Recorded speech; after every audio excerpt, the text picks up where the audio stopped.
jika melihat materi yang saya berikan, itu adalah contoh gambar yang sama tetapi sudah saya ubah menjadi gambar vektor. Sehingga ilustrasinya ini ketika diperbesar atau di zoom tidak akan pecah. Nah, saya akan berikan contoh lainnya mengacu pada pengertian gambar vektor, gambar yang terdiri dari garis, bidang, dan kurva atau stroke, fill, dan node. Jadi, yang paling identik dengan gambar vektor itu adalah elemen-elemen desain yang sudah saya share materinya. Itu ada elemen garis, elemen bentuk, kemudian elemen warna. Nah, contoh kasus dalam pembuatan logo. Di sini saya punya contoh logo brand saya sendiri, yaitu Prisma Art Design dan Fotografi. Nah, di sini saya buka menggunakan aplikasi Corel Draw. Saya tidak langsung membahas aplikasi Corel ya, nanti ada materinya khusus itu. Jadi, Corel Draw ini aplikasi khusus untuk mengolah gambar vektor. Membuat objek-objek yang terdiri dari garis, bidang, kemudian warna.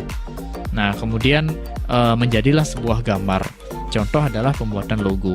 Maka dari itu ketika kita zoom misalnya, nah hasil gambar atau desain yang kita buat tidak akan pecah ya. Jadi garis tetaplah garis itu ya. Warna tetaplah warna ya. Isi dari sebuah bidang tetaplah seperti itu. Tidak terpengaruh dengan besar kecilnya. Tidak terpengaruh maksudnya dengan pembesaran ya. Ketika di zoom in, zoom out tidak masalah itu. Tetapi kaitannya dengan format. Nah, format gambar vektor itu tidak sembarangan bisa ditampilkan di berbagai perangkat media. Umumnya dibuka langsung melalui aplikasi seperti ini. Nah, agar bisa dibuka pada perangkat media lain, misalnya buka di HP atau diunggah ke media sosial. Nah, gambar vektor ini harus diekspor menjadi gambar bitmap. Ya, saya punya contoh hasil ekspornya, misalnya ke format JPEG atau PNG atau format lainnya. Nah, ketika kita buka, gambar yang awalnya vektor setelah jadi bitmap, agar bisa dibuka di manapun, ini sudah menjadi gambar bitmap, sehingga ada batasan pembesaran. Ketika di zoom, ya pecah juga, karena formatnya sudah berubah jadi bitmap. Itu jika memang kebutuhannya untuk cetak, untuk ditampilkan di perangkat lain, ya. Nah, lalu bagaimana kalau misalnya format gambar ini ketika dibuka di tempat lain biar tidak pecah ketika di zoom itu ya. Ada satu format yang memang bisa mempertahankan ciri khas gambar vektor ya. Dari sekian format yang ada itu, ada satu yaitu format PDF. Nah, format PDF ini atau yang biasanya sering digunakan format ini untuk dokumen, itu bisa kita gunakan untuk mengemas gambar juga. Ya, saya akan buka ini hasil ekspor file gambar vektor ya dari Corel. Nah, kalau format PDF ini bisa juga dibuka di HP ya. Jadi ini kalau kita zoom dia tetap mempertahankan ciri khas dari gambar vektor itu sendiri. Ya, jadi tidak terpengaruh dengan pembesaran ya. Nah, oke. Nah, karena format PDF ini sendiri merupakan format gambar vektor.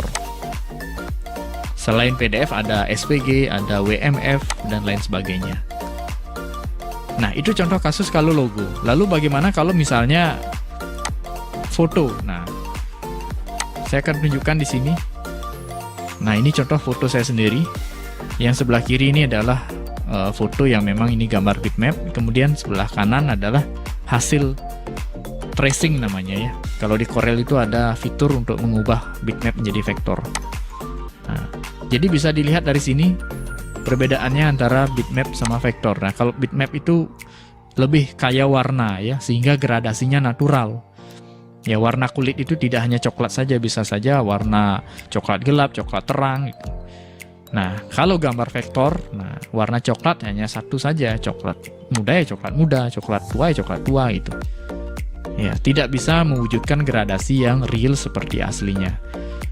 Nah, meskipun sekarang ini gambar JPEG agar bisa ditampilkan di perangkat media lain, dari ciri-ciri seperti ini kita sudah bisa tahu mana gambar vektor, mana gambar bitmap. Kalau ini memang dari foto ya, dari jepretan kamera. Nah, kalau ini tidak mungkin dari hasil jepretan kamera, kecuali memang kita menggambar seperti bikin karakter, bikin animasi ya, itu memang membuat gambar.